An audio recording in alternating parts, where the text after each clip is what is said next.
Year 1967 में America के एक प्रोफेसर जेम्स बेडफोर्ड की डेथ हो जाती है कैंसर की वजह से।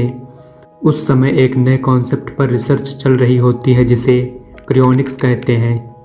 वैज्ञानिकों ने जेम्स बेडफोर्ड के शरीर को तुरंत ही लिक्विड नाइट्रोजन के अंदर फ्रीज कर दिया। आज 55 साल से भी ज़्यादा हो गए और जेम्स बेडफोर्ड अभी भी क्रायोनिक्स स्टोरेज में प्रिजर्व्ड है। ये इतिहास का पहला केस था जो ऑफिशियली क्रायोजेनिकली प्रिजर्व किया गया था। क्रायोनिक्स का एक बेसिक प्रोसेस होता है जब किसी की क्लिनिकल डेथ हो जाती है, यानी कि दिल धड़कना बंद हो जाता है, उसके तुरंत बाद उसकी बॉडी को लिक्विड नाइट्रोजन के अंदर -196 डिग्री सेल्सियस पर फ्रीज कर दिया जाता है। ऐसा इसलिए किया जाता है क्योंकि मरने के तुरंत बाद सेल्स डैमेज होने लगते हैं और डीएनए खराब हो जाता है। इसी वजह से ब्रेन भी अपनी सारी मेमोरी खोने लगता है। इसीलिए अगर बॉडी को तुरंत फ्रीज कर दिया जाए तो थ्योरेटिकली सेल्स को फ्यूचर में रिपेयर किया जा सकता है। इस प्रोसेस में एक बहुत खास केमिकल यूज़ होता है जिसे क्रायोप्रोटेक्टेंट कहते हैं। यह केमिकल बर्फ को क्रिस्टल्स में बनने से रोकता है क्योंकि क्रिस्टल सेल्स को तोड़ देते हैं। अब आप लोग सोच रहे होंगे अगर जेम्स बेडफोर्ड को 55 साल पहले फ्रीज कर दिया गया था तो अब तक उन्हें ज़िंदा कर दिया गया होगा, तो इसका जवाब है नहीं।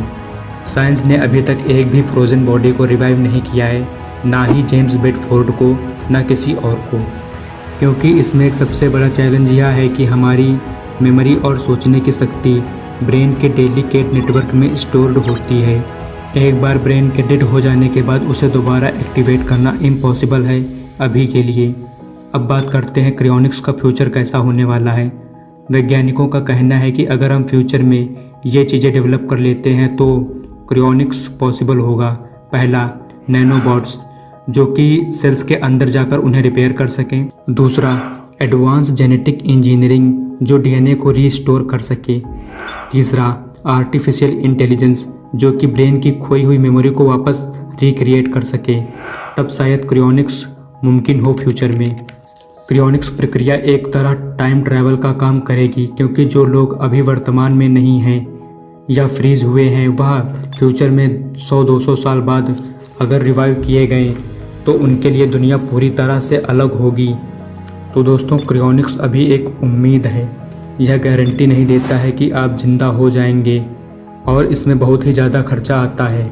तो आपको क्या लगता है कि क्या क्रायोनिक्स फ्यूचर में मुमकिन होगा या नहीं? कमेंट करके हमें ज़रूर बताएं।